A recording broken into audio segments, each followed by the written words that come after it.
Meus amigos, o programa Conversando com Augusto Maranhão, mais um show de bola, mais uma audiência danada aqui na nossa TV Assembleia. E hoje nós temos a honra, a satisfação, viu, Fredão? Eu digo, o Rio Grande do Norte é um estado tão perfeito que a gente pega na história, beija, tá certo? Isso aqui é um herói da guerra, da FEB. É o febiano mais inteiro do Brasil, o nosso querido, estimado Capitão Souza.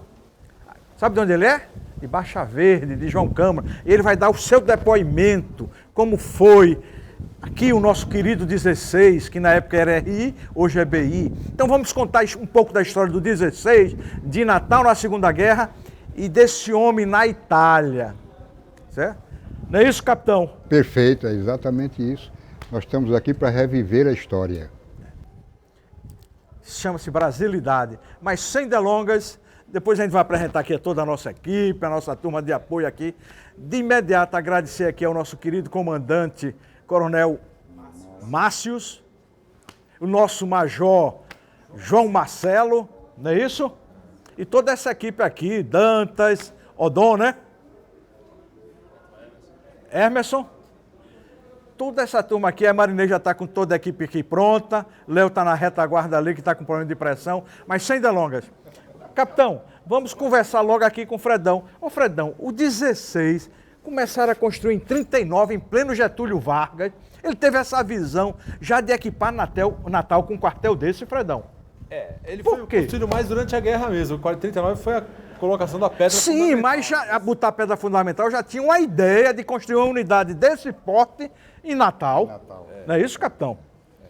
Estava muito na vista Natal, né? Estava muito na vista, né, Fredão? Estava muito na vista, Aí eles, com o tempo, até durante a guerra, colocaram todo mundo aqui, Marinha, Exército Aeronáutico, aqui, durante a guerra.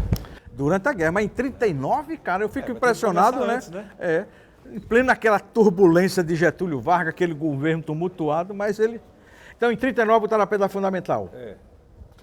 Esse patrimônio todo aqui começou em 39. A guerra começou na guerra mesmo, né, Fredão? Porque eu estava vendo ali no quadro, vocês vão ver também, em 41 nós tivemos o primeiro comandante, né? Que é o comandante Coronel Penedo. Pedro Penedo Pedra. Homem, rapaz, vê que memória. Eu li e aí ia esquecendo, mas ele disse o nome completo do homem. Mas, Fredão, 39, 40, até 41. 41. E agora voltemos aqui, Fredão. E o Capitão Souza, como é que ele chega nessa história de se incorporar ao nosso querido 16? Como foi isso? Por que foi ser militar? Veja bem, eu era estudante à época, quando deflagrou-se a guerra em 1939, quando a Alemanha invadiu a Polônia, etc. E aquilo foi nos motivando. E eu sempre tive alma de soldado. De repente, eu como estudante me deu vontade e eu quase que às escondidas da família e contrariando parcialmente, mas eu resolvi me apresentar como voluntário ao Exército, mas no meu íntimo já havia o plano, a perspectiva de participar da guerra. Muito jovem, juízo bem ausente, mas eu tinha vontade de confiança no Brasil. Já era em Baixa Verde ou já estava em Natal? Já estava em Natal. Já estava em Natal. Aí a movimentação já era outra aqui, né? E achava que em eu indo para as Forças Armadas, para o Exército em particular, eu estaria contribuindo para o Brasil de algum modo. De que modo eu nem mesmo eu sabia. Na minha juventude eu não imaginava o que eu iria fazer e para quê. Mas o sentimento de brasilidade Soldado já Luan, estava... vamos tomar aguinha? Camirria. É esse aqui, né? Você sabia que o Souza Obrigado, eu morou na casa não do vou Severo? querer. Quer uma aguinha, não? Não, muito obrigado. Eu vou tomar. Quer água, Fredão? Obrigado. Você sabia que o Souza morou na casa do Augusto Severo? Lá em Macaíba? Como é? Você morou na casa do Augusto Severo? Sim, eu tive a oportunidade, quando eu vim, inclusive, para o Exército, a minha família, eu morava na casa onde nasceu Augusto Severo, um sobradão em Isso, Macaíba. de esquina. Que é de esquina, onde é a feira ali. Tem um obelisco hoje lá no centro dessa praça, que é a feira. Então na esquina tem uma sede de banco ou coisa semelhante, tinha um sobradão, eram 18 janelas, portas-janelas. Quando nasceu Augusto Severo, lá eu morei. Infelizmente derrubaram, hoje acho que é um Um supermercado. verdadeiro crime. É, mas meu capitão, aí incorporou, se alistou, como foi esse seu alistamento? Bom, eu me alistei no Exército porque o Exército estava aceitando voluntários. convocando. Convocando, inclusive, voluntários. Voluntário. Aí eu me apresentei como voluntário. Saí do Ateneu Norte Rio Grandense, que era de frente ao quartel da época, e me apresentei como voluntário. Eram então 29 BC, quando eu fiquei, mas fui incorporado já com a denominação de 16 RI, Mesmo lá. lá na Cidade Alta. Rapaz, olha, presta atenção a esse detalhe aqui. O nosso 16 ainda não tinha vida jurídica. Não tinha vida espacial aqui, física. espacial. Mas já funcionava juridicamente lá perto do Ateneu. Exatamente. Onde é hoje o Banco do Brasil, né, Fredão? O Churchill, O né? Colégio O Churchill, né? é. O Colégio Churchill ali, é. Aí se incorporou lá. Incorporei lá. Isso foi em novembro de 1941, 1º de novembro de 1941. Com o comandante Penedo.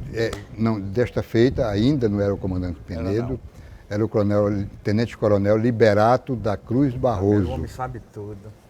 Liberato da Cruz Barroso, um tenente-coronel cearense, por sinal, e que já estava comandando e se tornou subcomandante depois, com a presença do coronel Pedro Penedo Pedra, né? O capitão incorporou lá, chegou a servir aqui, Bem, onde nós estamos. Veja bem, eu incorporei lá, recebi as primeiras instruções lá, fiz o concurso para cabo, fui aprovado e começaram as instruções para o curso para ser cabo. Aí fomos transferidos em começos de 42 para este quartelamento que era absolutamente novo. Viemos inaugurar aqui no Tirol, Já imaginou? nessas instalações. Isso foi em 42, 73 anos. De 3 anos. Atrás ele estava aqui. É um negócio fenomenal. No quarto pavilhão daqui para lá. Vamos ouvir o toque.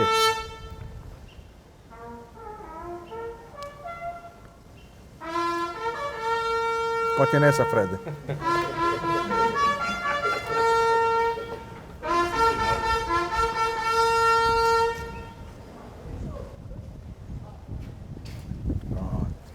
Perfeito. Até isso aí teve essa, né? O toque de. Da Aí bandeira, veio de a pra cá, bandeira. cabo. Não, eu cursando ainda, fazendo o curso Curso de de cabo, cabo. e fui promovido a cabo aqui no 16 e de imediato eu fiz o concurso para sargento, iniciaram-se as instruções e 3 meses depois eu fui promovido a sargento. Ou seja, Pegando um gancho 9 aqui. meses dentro do Exército, eu era 3º sargento. Com 9 meses. Por que, Fredão, essa velocidade? A gente estava precisando de pessoas de comando, Fredão? Que sargento é o elo da tropa, né? Sargento é o que carrega, né? Não é verdade? Ó, É o homem de... eu diria que é porque o Souza era um dos poucos que tinha instrução, não é isso? Eita, Veja bem, Fredão. é porque eu tinha vindo de um colégio e naquela época o Brasil tinha um percentual altíssimo de analfabetos. É isso aí, a teoria de Então, Fredão. precisava de lideranças, precisava de cabos e sargentos que soubessem, tivessem algum conhecimento, que era coisa Foi cabo bem novo, ou foi sargento bem novinho, né? bem novinho. Eu fui sargento com 18 anos, né? Cara, sargento de 18 Aos anos. 18 anos. Diga-se de passagem que eu tinha divisa, mas tinha pouco juízo, viu? Não me diga isso não. Corta aí, Marinês, essa declaração. Aí, 3º sargento, e como foi esse reboliço de Natal, de guerra? O burburinho, não, rapaz, a gente vai pra guerra, não vai. E sua patrulha aqui, você chegou a ver guerra em Natal? Olha, veja bem, o 16 contribuiu com um grande contingente para se tornar a vigilância do litoral efetiva. Vigilância do litoral. Foi estendido um verdadeiro cordão de soldados em todas essas praias, eram vigiadas, porque os alemães estavam já na África como vencedores. Então havia uma perspectiva longínqua, mas verdadeira. Preocupação grande, né? Preocupação grande que eles chegassem até aqui, o saliente nordestino, principalmente aqui em Natal. Então o litoral foi todo guarnecido e teve vários incidentes durante a minha permanência litoral, inicialmente Ponta Negra, que à época era uma praia que era considerada distante. Era o fim do mundo, era, capitão? Que é porque as ruas de Natal terminavam ali na...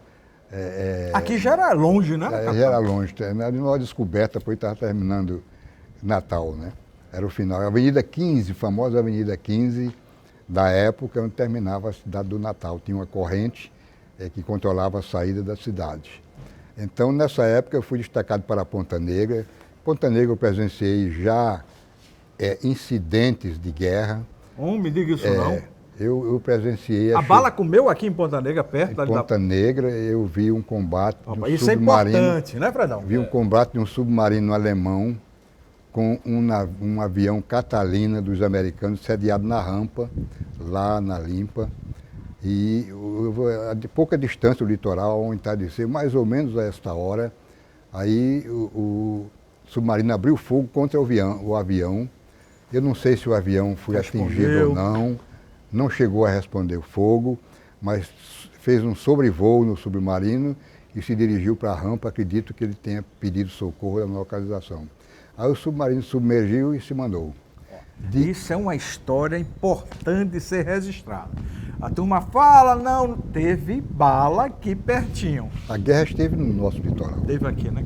Pois é. Então, um outro incidente foi a chegada de um corpo numa balsa de borracha, vindo do alto mar, trazido pelas correntes marítimas, até a praia de Ponta Negra.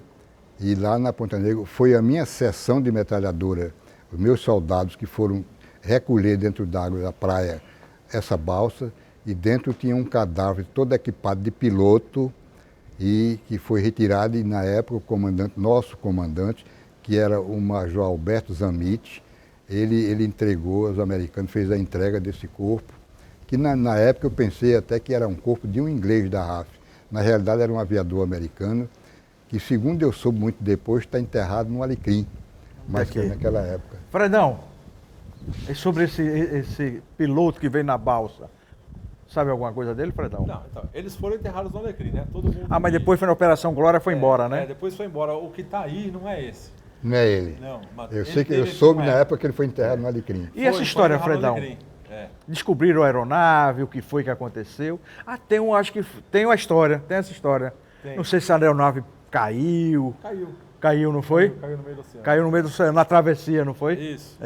Viu, capitão? Pois a história, e eu ignorava tudo isso. O capitão vai em cima e Fredão só dá o respaldo, né, Fredão? Fredão é o gênio aqui da parada. Aumentando. Fredão aumenta um pouquinho, mas...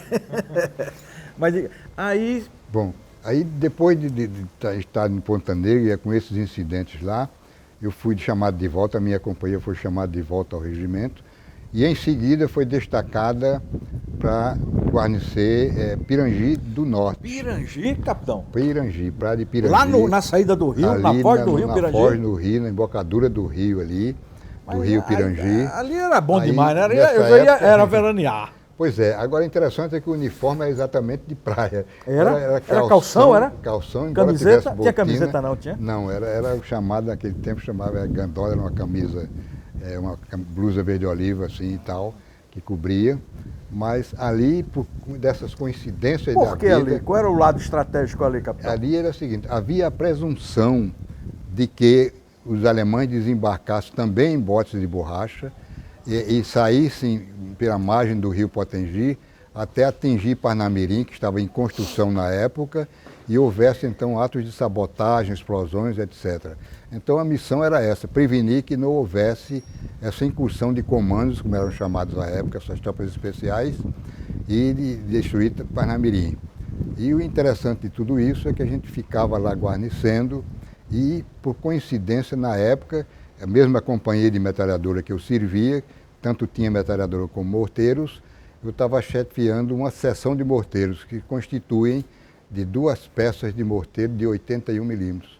E uma dessas coincidências da vida, eu cavei 2 espaldões. Espaldões são aqueles buracos onde bota a peça para protegê-la de bombardeios adversários, exatamente embaixo de um cajueiro, que então era pequeno e hoje é o maior cajueiro do mundo. Mas quer dizer que você estava ali, era? Ali embaixo daquele, abrigado ali, as peças estavam camufladas embaixo daquele cajueiro. Presta atenção que o capitão está dizendo.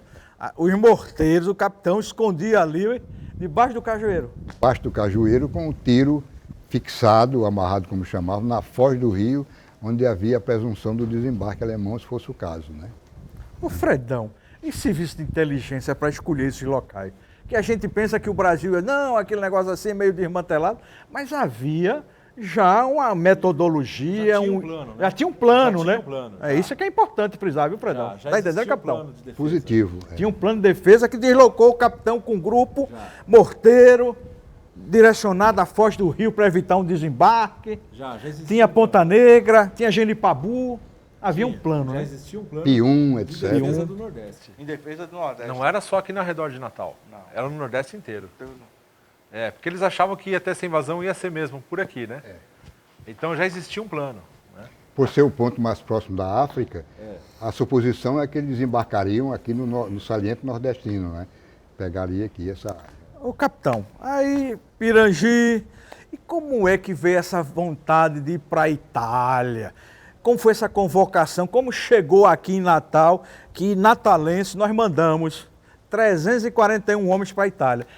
Desses 341, estava lá, o Sargento Souza. E como é que deu essa vontade de ir? Como é que chegou? Eu, às vezes, como brincadeira, digo que era para ir 300 e o sargento se enganou, botou mais um. Viu? Foi você.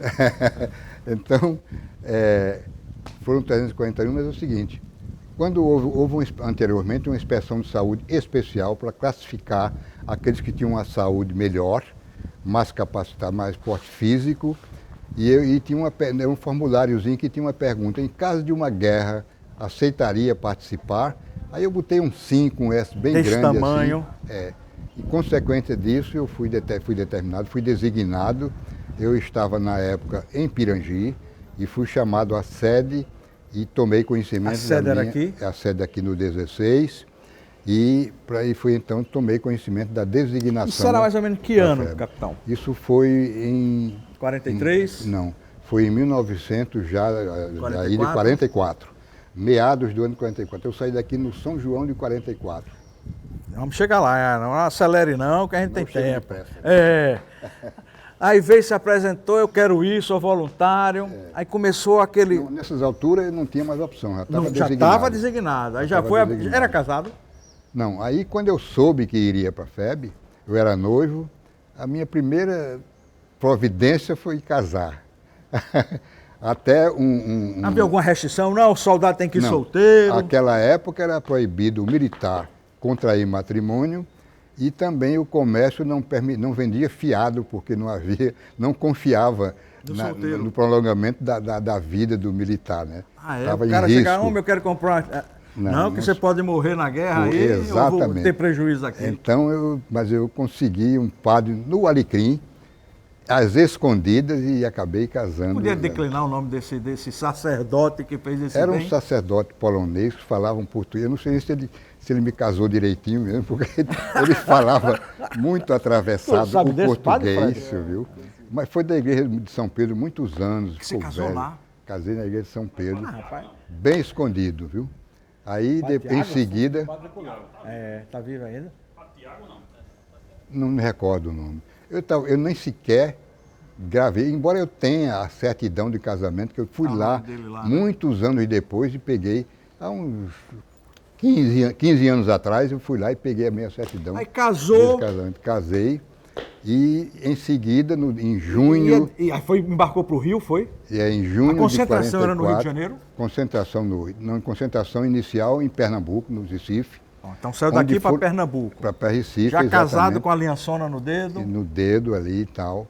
Aí aconteceu em Recife, estávamos juntando os contingentes que viriam de Maceió, de João Pessoa, foram todos concentrados no Recife e de Garanhuns, do interior de Pernambuco. E de lá juntou-se o efetivo. Foi de quê? De navio para o Rio? Aí nós embarcamos num navio, 400 homens, 80% deles, 85% talvez de sargentos, alguns cabos e soldados.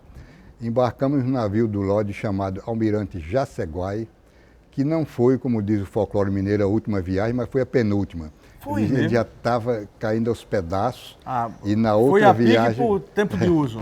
e na outra viagem ele foi desativado. Nós chegamos ao Rio e nos dispensaram 8 dias, eu tentei conhecer o Rio em 8 dias, que eu não conhecia.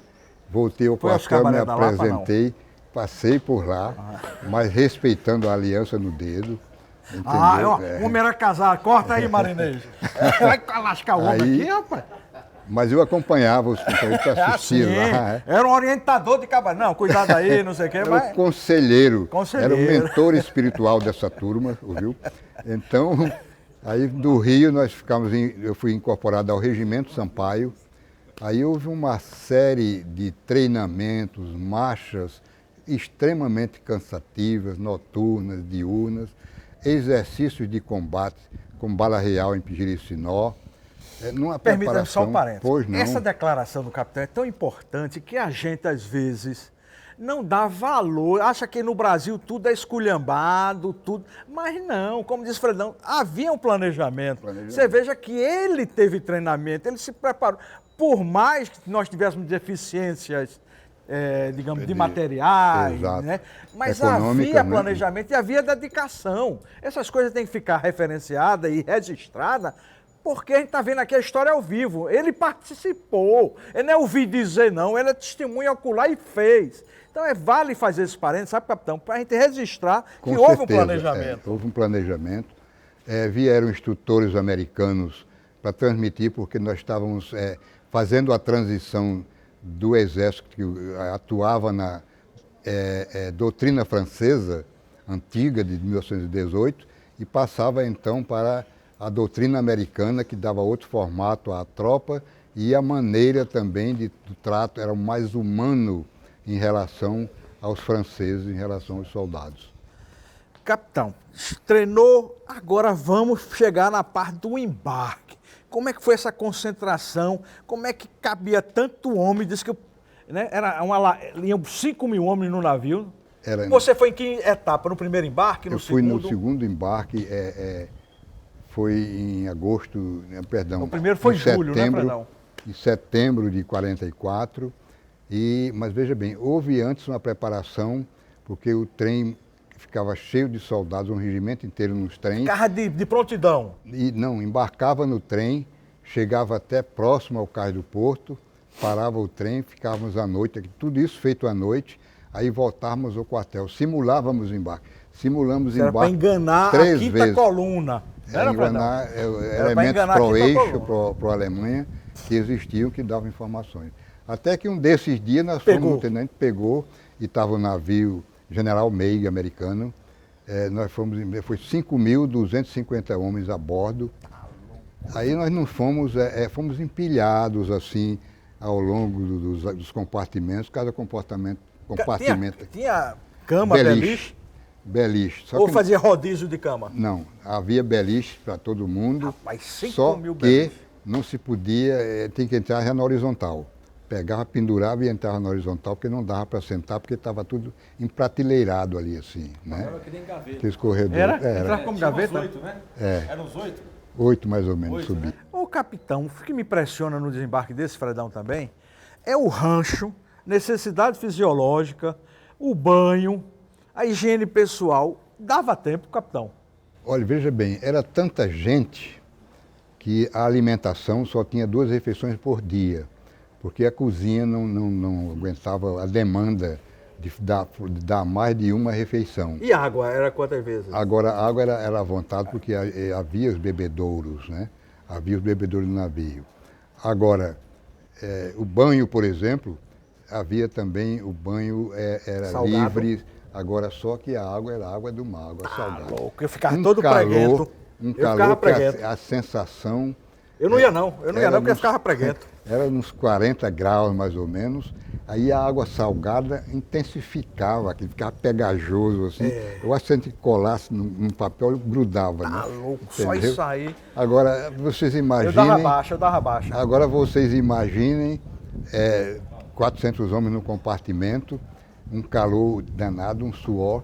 Agora, o Tinha cheiro, alguém o com cheiro, uma o cheiro barriga? delicioso, Tem alguém com fome de barriga, hein? o cheiro delicioso dentro do comportamento daquele ali, viu? Alguém passando mal do Meu estômago, né? amigo, não, enjoando. Enjoando. E a comida era etc. boa, era feijoada, era o quê, capitão? A comida era comida americana, um sabor totalmente diferente do nosso habitual, paladar. do nosso paladar. Mas mesmo assim, pela necessidade, pela fome, a gente engolia. Um feijão doce, parecia que punham açúcar nas Ô, panelões. saudade do rancho do 16. Isso é uma maravilha aqui, né? Isso era um chique. Pois bem, mas mesmo assim, agora distribuíam maçãs e cada compartimento, todos os dias, sofria uma inspeção para ver se estava bem limpinho, não tinha nada no chão. E o compartimento melhor em limpeza ganhava cada cama uma maçã, cada beliche uma maçã. Então, acabou que só faltava lamber o chão ali para ganhar uma maçã, né? Ô, capitão, havia nesse transporte, nessa ida para... Sabia que ia para a Itália? Nós não tínhamos certeza do destino. Uns diziam que era para a África. Houve esse negócio de África também, foi, Fred? Originalmente era para ter ido para a África, né? Mas demorou. Então, A Itália finalmente, caiu, né? quando nós chegamos aí, foi que soubemos que nós chegamos a Nápoles. Só soube quando estava no Porto de Nápoles? Ou já se aproximando pelo quando estreito? chegou em Gibraltar, Isso. que houve a troca, porque nós íamos comboiados. É um comboio que nos protegia de submarinos. Cortou não. Não, pode ver. Então, veja bem, comboio porque inclusive no trajeto, Ô, saudade, hein? Ô, Nossa. saudade. Rapaz, faça. Ó o coração do capitão aqui, rapaz. Hein, Dantas? então no trajeto ainda houve a presença de um submarino alemão que rondou o comboio. Aí os destroyers circundaram o comboio, soltando bombas de profundidade. E essa presença de submarino foi confirmada a posteriori por mim, quando eu li o livro do tradutor da mensagem, que foi um soldado, filho do ministro Oswaldo Aranha, que viajou conosco. Era soldado do Sampaio e viajou conosco. Sampaio, né? O Sampaio era o sexto, era? Era o primeiro Primeiro sediado RI, no né? Rio de Janeiro. O de Juiz de Fora, qual era? Era o sexto? Era o 11 RI. Era o 11, não era? 11º regimento. Caçapava, que era o sexto. Caçapava, São Paulo, era o 6º RI, que foi quem primeiro foi. Quem primeiro embarcou. Aí chegou lá no Porto de Nápoles, tava tudo bonitinho, ou tinha muita bala lá, navio afundado? Meu primeiro impacto foi ver a fumaça do vulcão Vesúvio. Ei, Eu saí do interior do Rio Grande do Norte, de Baixa Verde. Baixa Verde. E ao pé do Vesúvio. De repente eu vi aquele fumaceiro escuro no céu assim, e aquela montanha vomitando fumaça, o maior cachimbo da minha vida que eu já vi. Viu? Tá louco. Ele não contou a história da bandeira do navio. Sim, pois é. Tem um detalhe ainda no trajeto daqui para lá, que quando nós estamos nos aproximando de Gibraltar, o navio Capitânia da escolta aumentou a velocidade, se distanciou do comboio e retornou rente aos nossos navios, que eram o transporte de tropa General Meios e General Mann, transportava o primeiro e o 11 RI, e eu vi hastear a maior bandeira nacional jamais de volta ao Brasil, eu vi um tamanho de bandeira igual aquele. Do Brasil? Bandeira Maior do que a do Brasil. Nordestão? Maior do que a do Nordestão, umas 10 do Nordestão. Mesmo? No mastro principal, a guarnição inteira, a maruja toda no convés formado em continência para nós outros. Aquilo me deu um... Mas eu tô arrepiado, frêmito. imagina lá. Me deu um frêmito, eu me arrepiei todo e de repente eu fiquei com entusiasmo com a Marinha, com aquele tocando o hino nacional, porque aquilo Que recepção. foi uma continência, mas era uma despedida. Quem daquele meu navio voltaria ao Brasil? Era incógnita, né? Grande. Então eu formulei Grande. assim, que quando eu voltasse, que eu tinha a certeza de voltar, um dos meus filhos seria da Marinha, sem sombra Mas não de tenha dúvida. dúvida, né? Mas aconteceu. Aconteceu? Meu pensamento foi tão forte que eu tenho um filho que é capitão de Mariguerra da Marinha, já na reserva. Coisa Entendeu? O segundo filho. Porque o primeiro filho nasceu, estava na Itália. Não, peraí. Quer dizer que o senhor foi pai na Itália? Na Itália, pois é, exatamente. O Bambino nasceu aqui? Nasceu aqui em Natal. E como é o nome desse Bambino? Na então maternidade Januário Cico. Não, Miguel Não, Couto. Miguel Couto, perdão. Hoje, Onofre Lopes. Miguel Couto, nasceu lá. Porque a Januário Cico estava com o Exatamente. exército nessa época. E ele se chama Wilton Gomes de Ele Souza, tá onde? é Ele o tá aqui, Souza tá? Filho. Tá, Homem, vem cá, apareça aqui. Hoje é meu ajudante de ordens. Viu? Rapaz, você nasceu com homem na Itália. Que coisa boa, rapaz, né? Isso é história, viu? Isso é história. Coisa boa, Mas chegamos na Itália, o capitão Souza Aí desceu nós- em Nápoles. Cheguei em... Aquela história que se confundiu com os alemães, é verdade ou é invenção de Fredão? Olha, veja bem, o 6º RI, quando desembarcou... O primeiro, né? Primeiro regimento, como o nosso uniforme foi confeccionado da mesmíssima cor dos uniformes alemães, Quer dizer que essa história é verdade. é verdadeira, os italianos confundiram, quer dizer, um caminhão conduzido, um comboio americano conduzindo soldados com um fardamento alemão, é um prisioneiro alemão, sem sombra de dúvida. Aí vaiavam, atiravam, mas isso não aconteceu. Quando o seu desembarque já estava tudo desembarque sanado. já se sabia, eles já estavam esperando, era ponta de cigarro no cais do porto, porque os italianos estavam vivenciando um estado de miséria, de causar dó. Era Isso já incrível. em Nápoles, mesmo que é uma cidade já grande, em né? Nápoles, no cais do porto, mulheres, crianças, velhos, homens, de todo modo geral, estavam todos no cais do porto, à espera que alguém atirasse do navio uma fruta, uma coisa assim, e o brasileiro, como sangue latino e compassivo, jogava maçã, uma laranja assim e tal, e era aquele tumulto para o pessoal do cais do porto pegar. Me diga uma coisa, desembarcou em Nápoles. Ficou em Nápoles ou foi para outro lugar? Não, nós mal desembarcamos, já fizemos um transbordo com umas lanchas de desembarque, LCI, foram saindo de um navio, caminhando alguns trechos no cais do porto. Já embarcando nessa Já lancha? reembarcando, desta feita num navio, numa lancha de desembarque, cujo efetivo era em torno de 200 homens, 200 e poucos. Era grande, né? Cabia uma companhia, Rapaz, uma lancha e com nos 200 deslocamos então para Livorno. Quantas horas de viagem, capitão? Olha, foram 48 horas de Tá viagem. louco, no supapo, pá, Aí pá. o Mediterrâneo teve um temporal enorme, incrível no Mediterrâneo. A barcaça subia, descia no vazio, pensava, dessa vez ela vai ao fundo. Aí subia de novo. Aí, 48 com horas. esse resultado, com essa temporal, essa tempestade, acho que o navio inteiro se encheu de vômito lá embaixo. Não, deixa o povo passar. Tenha calma. Oi, capitão.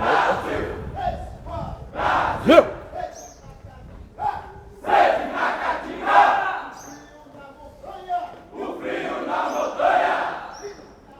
É bonito demais, viu? Olha, vibra, viu? Vem outro aí também? Vamos. Rapaz, até o Capitão Souza, isso é uma homenagem pro Capitão Souza. O 16 tá botando pra torar, viu? Diz que na guerra formaram a frase: aonde tem o soldado brasileiro, criança não passa fome. Aonde tem o soldado brasileiro, criança não passa fome. Pergunta pra ele disso daí.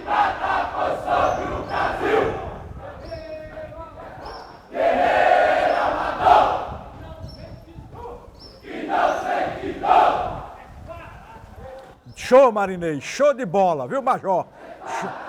Isso é uma homenagem ao capitão aqui, viu? Meu amigo, homem. Ó, Passaram ao lado, mas não sabem quem está aqui. Se soubesse, então vai quebrar os vidros. prosseguindo então. Fredão disse que tem uma mensagem lá, onde tinha um soldado brasileiro, o italiano não passava fome.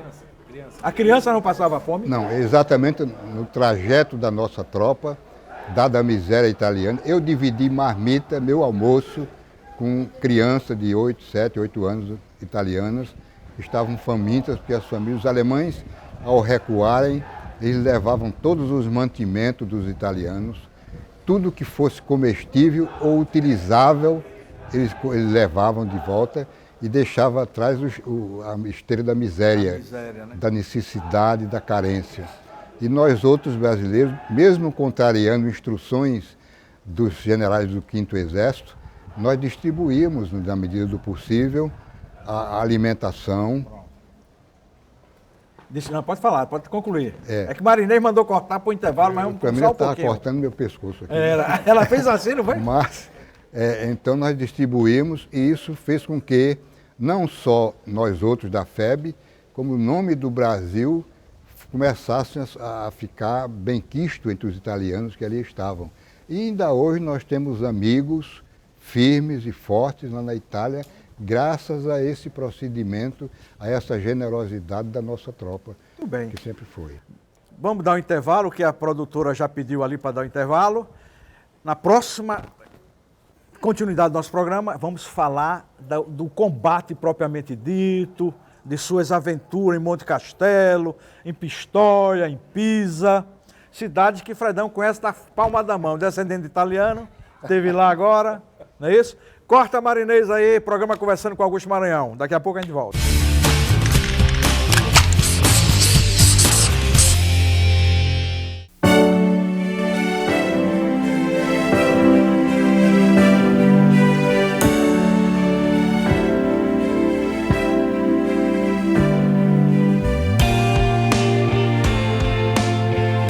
Doar sangue é um ato de solidariedade que eu, você, todos nós devemos praticar. Doe sangue, faça disso um hábito. Essa corrente precisa de você. Seja um doador, um grande ato incentivado e apoiado pelo SUS. O Instituto do Bem chegou em Natal para trabalhar em favor da vida. Nosso foco principal é ajudar na doação de órgãos e apoiar as pessoas que esperam o transplante. Junte-se a nós e vamos fazer o bem. Instituto do Bem.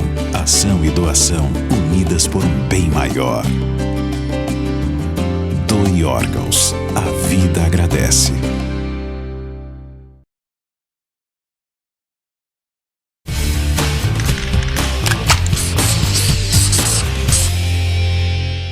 Meus amigos, voltamos com o programa Conversando com Augusto Maranhão, com esse show de bola aqui com o capitão Fabiano Souza, o homem que vai contar agora a parte italiana de suas aventuras na Segunda Guerra. Fredão está aqui e nós estamos aonde agora? Mudamos de local, estamos no Espaço Cultural do nosso querido 16º BI, Batalhão... De Infantaria Motorizada. O nome? Nome do Não, 16. Itapiru. Batalhão Itapiru. Isso. O capitão sabe tudo, rapaz. Se fosse Fredão, eu esquecia, mas o capitão lembra tudo. Mas, meus amigos, sem delongas, a fase italiana, o capitão, e a guerra propriamente dita lá na Itália, pegar em arma, avançar, dizem não, a história está ali, ele está ali. O nosso soldado Wilson foi o primeiro norte-riograndense a falecer Sargento em Monte Wilson Castelo. Viana, meu amigo. Foi seu amigo? É. Ele saiu daqui de Natal comigo. Ele é filho de um músico do Exército Brasileiro, da banda de música, claro, né? E o Wilson Viana saiu comigo daqui de Natal. E esse investido de Monte Castelo? Em Monte Castelo, nós, dia 29 de novembro de 1944... 29 de novembro de 44. 1944, o meu batalhão foi designado para tomar o Monte Castelo. Àquela época, as informações não transmitiam a veracidade da defesa alemã. Aquilo era um reduto muito bem Nós defendido. estivemos lá, capitão, era bronca. Eu sozinho quase não consigo subir. E o batalhão se posicionou. Primeiro houve uma marcha estafante, que nós fomos conduzidos com viaturas até uma pequena distância, e em seguida fomos a pé, como todo bom infante, mas acontece que era uma estrada lamacenta, a gente enfiava o pé... Frio, neve já chegando. O frio já se fazendo presente, a gente enfiava o pé na lama para retirar, era uma dificuldade, e chegamos já cansados às posições, aí pelas 3 da manhã, para em seguida cavarmos os foxholes, que é um buraco de 1,50 m de profundidade por 50 centímetros de largura, onde a pessoa, o soldado, se enfiava de pé para poder se preparar dali para a partida do ataque, para tomar o Monte Castelo. Então, no dia 29 de novembro, ao amanhecer, foi dada a hora de partida, e mal nós demos o primeiro passo saindo do foxhole, caiu uma chuvarada de granadas alemãs, de morteiro, de artilharia e metralhadora, pegando de tiro transversal, vindo do monte vizinho a Monte Castelo, de Monte della Torrácia, e nós prosseguimos no avanço de já dia claro, peito aberto, foi um desespero total. E de repente começaram a cair os companheiros, e nós fomos avançando. Era um lance de 4 passos, no máximo 3, e tínhamos que nos lançar ao chão para que vinha a bala principalmente a concentração de artilharia. Nós perdemos nesse combate o meu comandante de companhia, o meu comandante de pelotão, o meu sargento auxiliar, que era um segundo sargento. Eu passei por ele deitado, segurando as vísceras com as próprias mãos, porque um estilhaço de granada pegou no estômago dele e rasgou o estômago, e as vísceras caíram, ele ficou segurando. E nós prosseguimos o ataque, só conseguimos avançar cerca de 500 metros até Cadiguanela, que você deve ter visto eu passar por lá. Ali nós nos abrigamos e parou. Foi um ataque frustrado, foi o meu batismo de fogo e foi um dos quadros mais sangrentos que eu presenciei na FEB. Depois de nós ficarmos lá, sustentamos as posições, sofremos 2 contra-ataques na primeira noite e na segunda noite, e só na terceira noite foi que nós fomos substituídos pela madrugada, e fomos para a retaguarda para nos recompormos, não só no efetivo, como o material que se havia danificado. Fomos para uma serra chamada Granalhone, e lá nós ficamos para a recomposição da tropa. Tem um episódio, não sei se foi lá nessa tomada de Monte Castelo, logo em novembro, que alguns corpos ficaram insepultos. Não tivemos condição de resgatar os corpos. Só na tomada em fevereiro que a turma conseguiu. Foi reencontrado. Essa faz parte da história da FEB, não vem vivenciada por mim. O que ocorreu comigo foi o seguinte: quando no primeiro dia do ataque, que era o batismo de fogo, quando eu perdi o comando do pelotão, aí veio o oficial de operações do batalhão, o então capitão Idelbrando de Góes, que me determinou que eu assumisse o comando do pelotão, e eu fiquei sustentando a defesa já no comando do pelotão, desfalcado. Qual era a sua arma, capitão? Infantaria, terceiro sargento de... Sim. A quem você estava? Eu estava com um fuzil, um mosquetão, Springfield, um fuzil Springfield, muito antigo, americano, mas 5 tiros igual com... Aí botava aquele pentezinho assim, né? De 5 tiros, exatamente. Então, à noite... Era um supapo no ombro danado. À noite, era aí pela volta das 11 horas, veio um contra-ataque alemão, mas nós estávamos bem posicionados lá, porque ao pararmos já à tardezinha, eu organizei as posições defensivas. Aconteceu um incidente interessante, porque esse ataque a Monte Castelo, essa tentativa de tomada, já havia sido feito antes pelos americanos. Certo. Aí, quando nós paramos no pelotão, que foram para passar a noite, eu fui colocar armadilha na frente das nossas posições do pelotão, porque se os alemães contra-atacassem, como de fato contra-atacaram, encontrariam o que chamamos armadilha de touro, como Bob Trap, como chamou o americano, não é isso? Então eu peguei uma granada, tirei o grampo para enfiar um fio e estender na minha frente, na posição, porque se ele viesse, tropeçaria no fio e a granada explodiria. Mas tinha muito fio. Mas isso é uma operação de risco, não era, capitão? O cabo dessa uma tremida ali. Tinha muito fio espalhado, eu comecei a puxar um fio na lama assim. Aí quando eu vi, vinha uma granada, o fio pegado no grampo. Tinha sido um americano, tinha tido a mesma ideia, feito a mesma armadilha, e a minha sorte foi que com a lama, a chuva, aí o grampo enferrujou e segurou, ela não explodiu. Aí eu larguei o fio. Tem até um termo popular, isso foi a maior no seu Essa eu escapei. E durante a noite houve esse contra-ataque. Na noite seguinte eu já estava exausto, porque eu tinha que ir, de vez em quando visitar os foxholes dos meus soldados preocupados, porque é uma coisa interessante, na guerra o comandante, até nos primeiros menores escalões, a gente tem uma preocupação com a vida do companheiro até mais do que com a própria vida. Isso então, é função do líder. Fica receoso de que possa ocorrer uma coisa com o meu soldado, porque já não é mais meu soldado. Isso é o espírito militar, Ele é meu amigo já, já torna um amigo, já se torna um irmão ali no combate. Então fica aquela preocupação jacente na gente, persistente. Aí eu fui, percorri as posições. Lá para as 2 da manhã eu já estava exausto.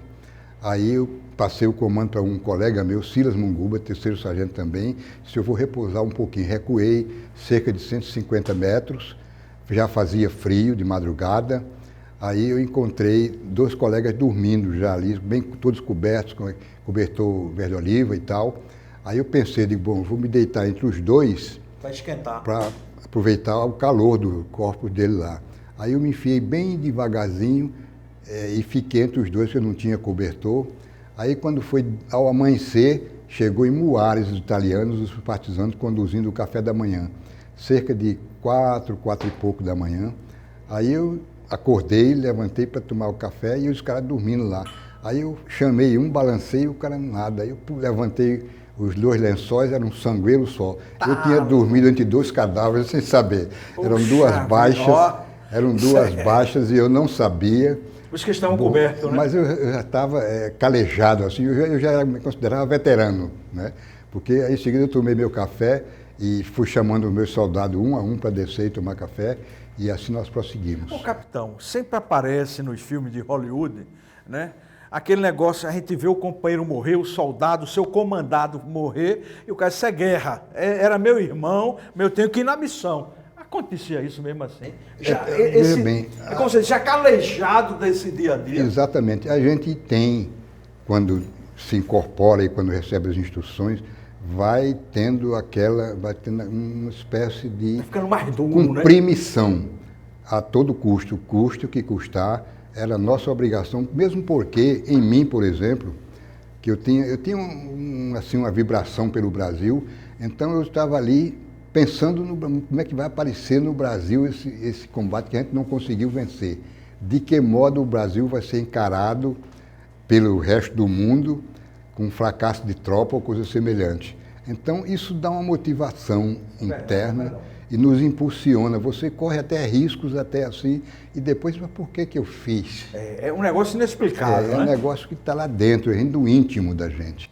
E a conquista de Monte Castelo foi comemorada, capitão? Ou foi, como você disse, a missão conquistou, vamos para outra missão? Bem, houve uma vibração extraordinária, porque tinham sido vários combates, várias tentativas, e quando eu participei em 21 de fevereiro, aí que a missão foi coroada de êxito, dá aquela euforia, dá aquele entusiasmo, embora o meu colega, sargento Silas, tenha sido ferido assim, a uns 5 passos de mim, mas foi um ferimento leve, felizmente, e eu senti muito, porque eram muitos amigos, muito ligados, muitos irmãos, e eu senti essa baixa, mas aquela vibração de felicidade, é como se a gente já tivesse vencido a guerra, porque ali o trajeto mais difícil que nós tínhamos encontrado era exatamente o tal Monte Castelo, que só era essa dificuldade. Era um ponto, né, Fredão? Vou pegar um gancho aqui da estratégia do Monte Castelo. Era um ponto que tem o tal do Vale do Pó, né? Era uma posição, a estrada, a Rota 64. que era de importância vital para os alemães, né? Então eles davam tudo para ficar com o Monte Castelo, né? Não, a estrada já tinha sido conquistada, né? Só que os alemães atiravam nela. Exato. Então tinha que tomar os morros em volta para eles pararem de atirar na estrada. Porque o suprimento em direção a Bolonha, aquele negócio, teria que passar por aquela estrada. Então os alemães segurando aquela estrada, estrategicamente eles estavam bem posicionados e se prepararam muitíssimo bem para isso. Não precisava grandes efetivos para fazer a defesa de Monte Castelo, porque eles estavam no alto, eles atiravam na gente. Nós estivemos lá. Durante o dia eles visualizavam a gente avançando normalmente. Puxa vida, uma vez eu fui dizer assim, os alemães escolhiam o mais bonito para matar, ele disse, é por isso que você escapou. Escapasse, não é? Eu escapava também, o Fredão ficava, viu? O Fredão é metido a ser o bonitão. Mas, capitão, você falou aí no seu sargento que ficou ferido. Tem uma máxima lá na Itália que se você chegasse ao hospital de evacuação, à unidade médica, você escapava. Era verdade, capitão? Com certeza, porque na época, ainda não comercializada, havia a penicilina. Foi quando a penicilina começou a ser utilizada. Então, se hoje o antibiótico ainda faz um efeito, tem um efeito curador extraordinário, imagine a época que ninguém tinha tomado antibiótico, etc., fazia um efeito milagroso. Então, esse sargento mesmo, o sargento Alencar, que era meu segundo sargento, que eu o vi segurando as vísceras, eu reencontrei 6 anos depois no Rio de Janeiro. Vamos para aí, Fredão. Entendeu? Ele tinha escapado, eu nem pensei que ele tivesse escapado. O Alencar, um paraibano baixinho, assim do tamanho do sargento Odom, por aí assim, mais ou menos, viu?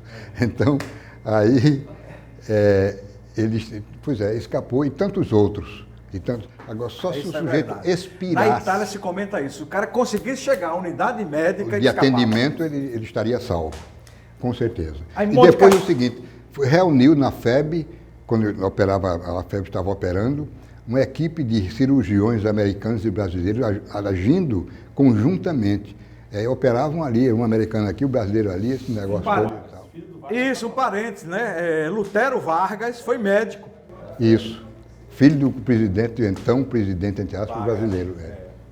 Mas Monte Castelo conquistado, aí a coisa abrandou ou ainda continuou muito fogo? Sim, veja bem, aí de Monte Castelo tomado, aí veio a preparação para cumprir o restante do plano, o plano Encore, que era continuar os ataques até chegarmos de fato ao Vale do Pó. Então as operações continuavam de lá de Monte Castelo. Nós fomos empregados em Monte Belvedere, prosseguindo a tropa, a divisão de montanha americana lutando ao nosso lado. Colaborou muito também, né, capitão? Houve um incidente, eu não sei se devo citar, mas eu vou me arriscar. Aqui é para falar a verdade. É uma história. É para registrar, independente do que aconteceu. Mas, quando nós fomos na tomada de Monte Castelo, havia uma casa, não sei se ainda existe, Fred, relativamente próxima da crista do Monte Castelo, do lado direito do nosso avanço, havia uma casa esse meu colega, o sargento Silas, foi ferido lá, foi com um grupo de combate dele, cercou a casa e, por coisa estranha que parecesse, lá dentro existia uma porção de armamento americano, bazucas, etc, etc. Mas estava já no eixo da divisão de montanha. Aí, quando ele vai saindo, depois de vasculhar a casa, ver aquele armamento, mas sem ninguém, ele voltou para comunicar ao comando de pelotão. Ele e 2 outros soldados, que eram 2 esclarecedores avançados dele. Aí, na saída, aí foi que desencantou-se um americano que estava dentro da casa e atirou. Aí matou um soldado do meu pelotão. Um fogo amigo? Fogo amigo. Um americano atirou, assim, quase que a queima-roupa. Mas aí também foi um dos fatores, foi a questão também do uniforme de noite, a semelhança de uma série de coisas. Não, muito obrigado. Então, houve esse incidente no meu pelotão. Morreu esse soldado com fogo amigo. Né? Então, são fatos como esse que me vêm à memória nesse momento assim, intercalei aqui. Mas de lá, como eu dizia, nós fomos para o Monte Belvedere e depois prosseguimos o nosso avanço. Eu fui de lá para Monfestino e daí nós, ultrapassadas que foram essas barreiras, os americanos entraram, os alemães entraram em retirada e nós em perseguição. Deixamos de andar a pé, requisitaram viatura da artilharia e nos embarcaram e em Zoca nós recebemos... Zoca, passamos lá, não foi, Fred? Em Zoca nós recebemos a hostilização dos alemães.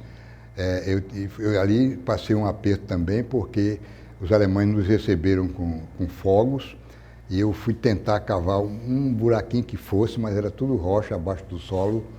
E eu não consegui, tive que deitar espichadinho, achatado no chão ali, feito nem sei o que, viu, bem estendido. Capitão, ali. Nós temos ainda 10 minutos de programa, vamos dar uma Monte Castelo.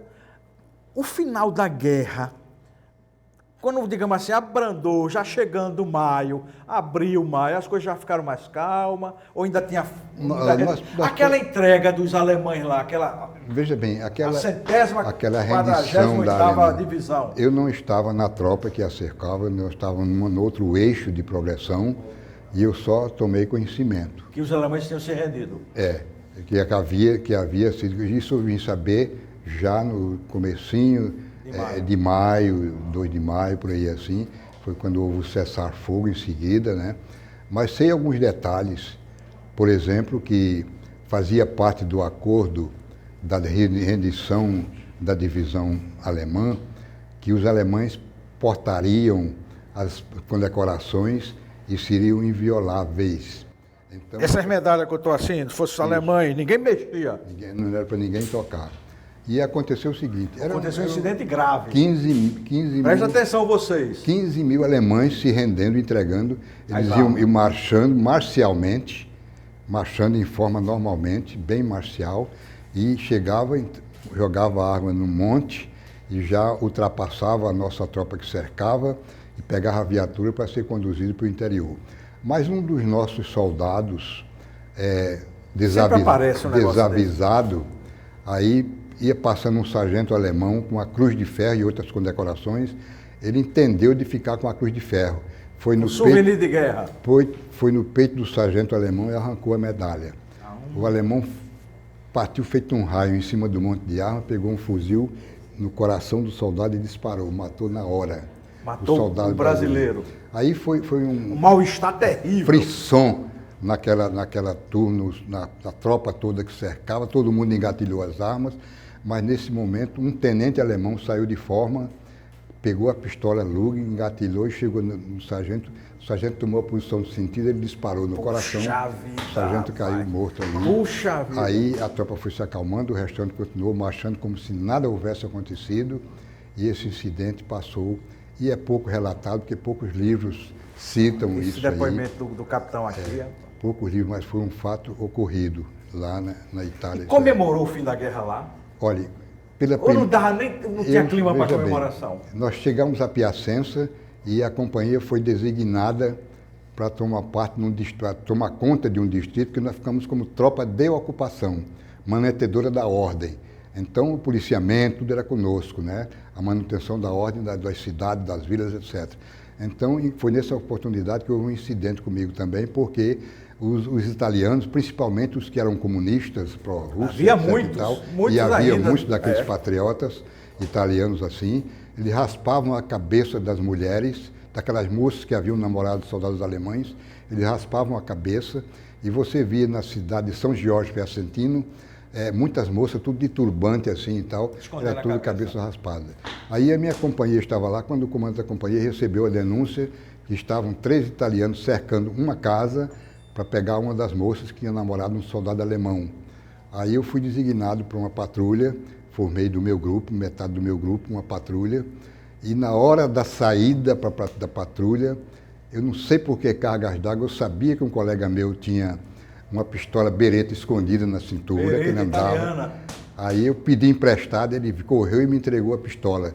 Só que ele entregou Armada, engatilhada. engatilhada e com o dedo no gatilho. Aí correndo eu puxei a pistola. Quando puxei, ela disparou, pegou o tiro aqui, está aqui a cicatriz. Aqui a cicatriz. Passou aqui, saiu aqui no pulso e pegou na barriga. Ah, louco! E pegou na barriga. Aí, ao invés de eu fazer a patrulha, Foi para eu o fui hospital para o de evacuação. 38º Hospital de Evacuação Americano, em Salso Maggiore. Vamos ver essa ocorrência ali, no livro. Bora lá. Vamos se levantar aqui. Me puxa aqui, capitão, que eu tô meio... Rapaz, isso que é... Viu? Eu enfadado, capitão. Agora, aqui. esse Agora outro enfadamos aqui. só 2. Vamos ver aqui esse fato relatado aqui no Espaço Cultural, no nosso querido 16RI. BI. Aqui. Isso é aberto ao público, né? Viu? Você venham visitar aqui esse Espaço Cultural. Está aqui, ó.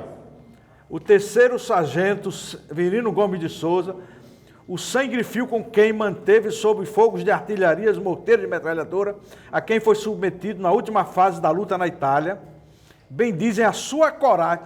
Nós estamos pegando aqui um registro de guerra e o homem está aqui, ó. Está aqui e está aqui. Rapaz, Documentado aí. documentado e pegando aqui ao vivo, assim, ó. Vamos ver aqui, vocês venham conosco, os nossos guerreiros potiguares que perderam a vida na Itália. Mandamos 341. Esses 6 não voltaram. Aqui o sargento amigo. Meu amigo Wilson Viana Barbosa, filho de um maestro aqui de Natal, que foi para a guerra conosco, embarcou comigo aqui em Natal, embarcou em Recife, mas foi para o 11RI, ele morreu lá no 11RI. É um negócio, emociona, né, capitão? Temos aqui Belarmino Ferreira da Silva, de Augusto Severo, de Campo Grande. morreu em Monte Castelo. Morreu já perto da conquista de Monte Castelo, em fevereiro. O nosso querido soldado José Varela, que é rua, expedicionário aqui nas Rocas, morreu em Montese. Montese foi um bombardeio para arrombar. Já no final da guerra, em abril de 45. Manuel Lino de Paiva, parente de nossa reitora da universidade. Não é isso, Léo? Natural de Martins. Morreu também em abril. Cosme Fonte Lira, de São Miguel. Também em abril, em Monte Castelo. Morreu muita gente já em Monte Castelo sendo conquistado. Potiguar. E Rodoval Sargento, de Ceará Mirim, de nossa querida Ceará Mirim, morreu em Vergarra. Vergato, né? Vergarra, né? Pois é, estamos aqui dos 341, infelizmente esses ficaram. Mas diga aí, capitão. Esse é um febiano com 96 anos, eu estive na casa dele até ontem, continua vivo, sargento Ricardo, veterinário. Ô sargento, já que estamos aqui no final do programa, temos aqui a farda. O Brasil, o que é que falta para o Brasil reconhecer? O Brasil está redescobrindo a FEB? Eu acho que sim. Eu acho que agora, nesse aniversário do término da guerra, houve como um despertar da consciência dos brasileiros em relação à Segunda Guerra Mundial, porque a Segunda Guerra Mundial foi o maior acontecimento do século XX. Tomaram parte mais de 76 países, mexeu com o mundo inteiro. Nenhum país foi mais o mesmo após a guerra, após a Segunda Guerra Mundial. É preciso entender o seguinte, mudou a geografia, nasceram países novos, desapareceram países outros, mudou a geopolítica, quer dizer, a política mudou também, surgiu o predomínio da democracia, mas também surgiu os países da cortina de ferro, mudou a geoeconomia, porque o dólar passou a ter hegemonia no mundo inteiro, hoje o câmbio é baseado no dólar. Tudo isso foram transformações provocadas pela Segunda Grande Guerra, foi pela última guerra. Fredão está pedindo aqui no fim do programa, essa cobra fumando, que todo mundo pergunta, por que a cobra fuma? Tem aquela história que é verdade, é mais fácil uma cobra fumar do que o Brasil ir para a guerra, é verdade isso, capitão? Com toda certeza, tamanho era o subdesenvolvimento do Brasil à época, que havia a desconfiança, ou melhor, a descrença de que o Brasil pudesse mandar uma tropa combater na Europa. Mas mesmo assim, esse pensamento principalmente encontrou eco naqueles antipatriotas que torciam pela Alemanha. Então eles apregoavam aí aos quatro ventos que era mais fácil uma cobra fumar do que o Brasil mandar um contingente, uma tropa combater na Europa ao lado de tropas especializadas e bem equipadas da Europa. E nós fomos lá e a cobra fumou e nós voltamos. Capitão, o programa está acabando. Faria tudo de novo? Com toda certeza. Isso é Brasil. Veja bem, eu quando frequento os quartéis, eu como que me renovo. Porque eu sinto que é um local de brasilidade, de sentimento pátrio, que deveria existir em todas as universidades, colégios. Eu faço palestra em colégios para despertar essa mocidade, para ver que esse Brasil é nosso, poxa. Agora, um outro detalhe, o final da guerra, o sofrimento imposto àqueles que sofreram a ocupação. Gente, jamais devemos permitir que alguém possa ocupar esse nosso país, porque seremos pisados. Olha o recado do capitão. Seremos espezinhados, tratados como vermes pelos caras que ocupam. Eles vêm, não tem dó não tem essa de piedade não. Então eu vi com meus próprios olhos e lanço esse alerta, cuidado com as nossas fronteiras, cuidado com o nosso preparo das nossas forças armadas, porque nós precisamos de defender esse país. O país é nosso, poxa. Quantos morreram querendo ter um país e não conseguem? Meus amigos, capitão, o programa está chegando. Esse é programa, eu vou falar com o Marinês, tem que ser 4 horas de programa. Marinês, não é só 1 hora, Augusto. Não, Marinês, vamos aumentar esse negócio. Major, qual era o nosso slogan? Mesmos valores, novos desafios, é o slogan do Exército 2015. Mesmos valores, novos desafios. Mesmos valores e novos desafios. Viva o Brasil, viva o Exército Brasileiro, ao nosso querido 16. Quero agradecer aqui ao Dom Barros Dantas, o Major João Marcelo, o nosso Coronel Márcios, goiano, né? Parece que torce pelo Vila Nova, né? Vasco. É Vasco, né? Ipameri, é? É em Goiás, né? Goiás. É, parece que é vascaíno. Ainda bem, também sou Vasco. A Fredão, a Léo, essa equipe maravilhosa da TV. E venham visitar aqui o Espaço Cultural do 16BI, nosso batalhão de infantaria aqui na Hermes da Fonseca, em frente ao Aeroclube. Lindo e maravilhoso aqui. Obrigado, turma. Obrigado a vocês. Próximo programa, vamos ver se a gente ainda continua essa história aqui com o Capitão Souza, né, Capitão? Deus quiser. Souza, dê um abraço aí para o nosso telespectador. Suas palavras finais. Nossa, é uma satisfação imensa, porque eu acho uma obrigação. Dentro de mim ainda vibra essa ansiedade de que os brasileiros se conscientizem e pensem que nós temos um dos melhores países. Quantas pessoas lutam para ter um país? Vejam essas guerras localizadas por aí em busca de um torrão para te chamar de meu, e que hoje fogem buscando asilo em outros países e tal, porque não tem um chão, não tem uma terra, não tem uma cultura sua, não pode permanecer. E nós temos aqui, graças a Deus, ainda paz e espaço para acolhermos gente de fora, e principalmente precisamos despertar o nosso amor por esse Brasil. Isso aí, capitão. Marinês, empurra a música do Expedicionário. Mas deixe mais, você faz muito pouco. Bota mais um pouquinho, Marinês, uma música dessa. Dá um pouquinho, uma canchazinha pro capitão. Obrigado pela audiência, até o nosso próximo programa. Obrigado, 16. Dos verdes mares bravios, da minha terra natal, por mais terras que eu percorra, não permita Deus que eu morra, sei que vou de para lá, sei que leve por divisa esse ver que simboliza a vitória que virá.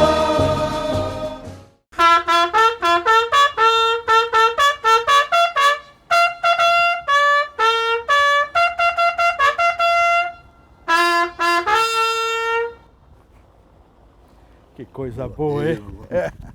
Salve, nossa.